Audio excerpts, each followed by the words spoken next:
bienvenue sur PMU des gagnants d'Afrique. Avant de commencer, prends un bic et une feuille, écoute et note tes chevaux préférés. Aujourd'hui on se retrouve pour l'analyse des courses du dimanche 23 mars 2020. Mais n'oubliez pas l'objectif de 200 likes par vidéo pour encourager la chaîne.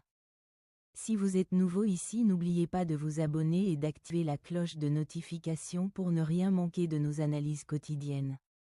Et surtout, restez bien jusqu'à la fin pour découvrir nos pronostics gagnants du jour. C'est parti, départ à 15h15, Réunion 1 à Auteuil, course 4 prix Lutteur 3. Steeple 4400 mètres 18 partant 137 000 €, handicap 12 km/h 13 degrés couvert. 1. L'avant-dernière fois, ce protégé de Jean-Marie Callier s'est brillamment imposé sur ce parcours, laissant à plusieurs longueurs le bon Figuero. Il a toutefois depuis déçu dans le prix Fondeur, GR 3, et retrouve, de plus, Klitschko de Bel-Air, 2, et Benou, 3, avec un désavantage au poids. Pour cette réapparition, d'autres concurrents lui sont préférables. 2. Pour sa première sortie de l'année, dans le prix Tofano. Ce pensionnaire d'Hector de Lagueneste et Guillaume Macaire a pris une 4e place très intéressante juste derrière Gex et Jolidé, en leur rendant beaucoup de poids. 4e pour son unique tentative dans un handicap, il mérite un large crédit. 3. Ce représentant de l'écurie Phoenix Eventing vient d'effectuer sa course de rentrée à Auteuil dans un terrain certainement trop lourd pour ses aptitudes. Tombé à la dernière haie, il ne pouvait espérer qu'une 5e place au mieux.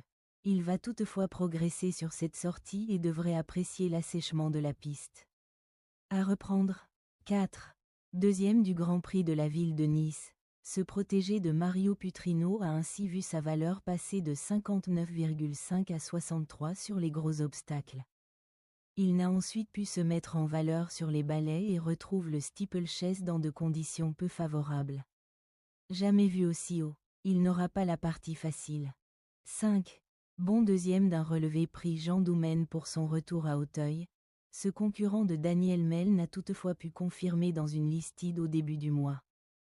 Il retrouve cependant la spécialité du steeplechase et semble plutôt bien placé en valeur 63. À ne surtout pas sous-estimer. 6. Le 8 décembre, sur un parcours bien plus court. Ce concurrent de la famille Papo s'est brillamment imposé et a notamment dominé Klitschko de Bel-Air, 2. Il n'a toutefois pu confirmer dans une listide à Pau et retrouve les handicaps avec 6 livres de plus. Sans être une priorité, il est en mesure de se placer. 7. 4e de la haie Jousselin en 2023. Ce concurrent de Philippe et Camille Pelletier s'est essentiellement illustré au niveau handicap l'an passé avec notamment des accessites dans les convoités prix Rigoletto et Violon 2. Il voit sa valeur légèrement à la baisse et court généralement bien pour ses reprises de contact. 8. Après une course malheureuse à Pau où il a éjecté son jockey. Ce protégé de Gilbert Lanzy a depuis remis les pendules à l'heure en remportant avec autorité le prix Car-Simon. Il va certes devoir composer avec 8 livres de surcharge. Mais il semble meilleur que jamais. Confirmation attendue. 9. Tombé dans le prix du président de la République, ce cheval de Pierre Loga a ensuite été longuement arrêté.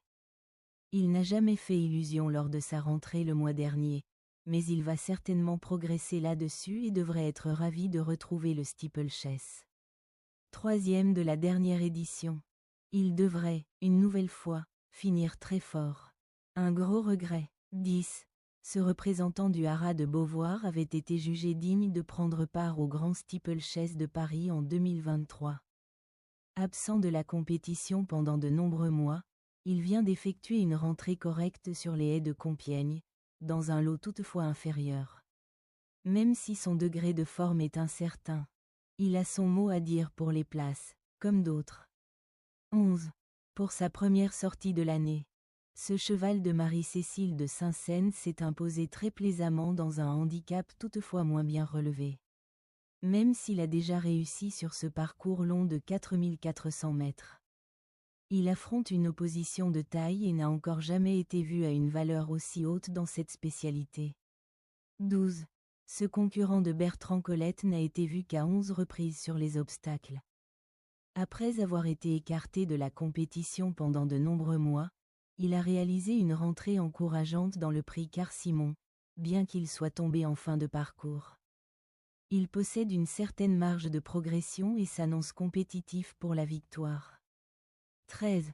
Au mois d'octobre, sur ce parcours, cette concurrente des époux de Wilder a pris une excellente 3e place derrière les Do et KHDAM, lauréat du Robert de Clermont-Tonnerre, depuis, et Jeune Coco.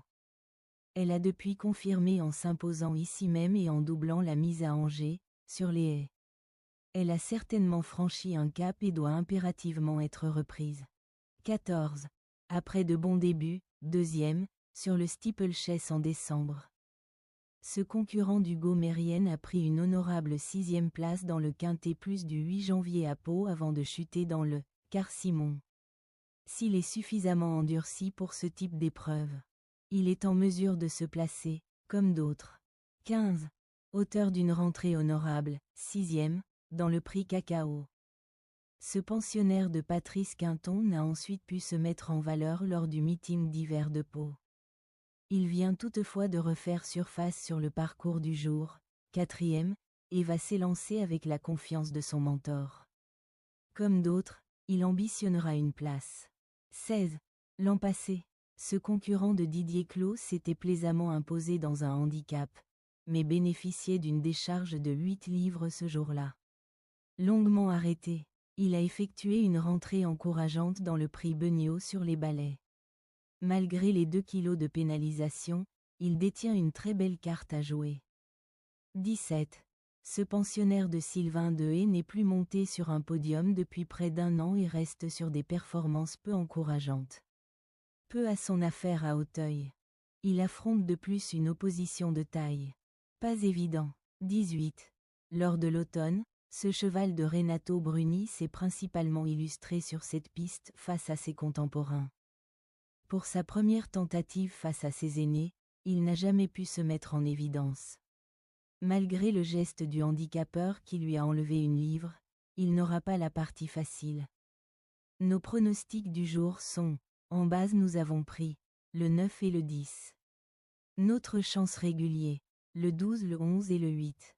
Notre outsider, le 6 et le 4. Notre sélection en 8 chevaux est le 9, le 10, le 12, le 11, le 8, le 6, le 4 et le numéro 2. Alors si cette vidéo vous est plu, n'hésitez pas à nous laisser un j'aime, laissez aussi votre pronostic en commentaire. Merci d'avoir regardé cette vidéo. On se dit à demain pour une prochaine analyse.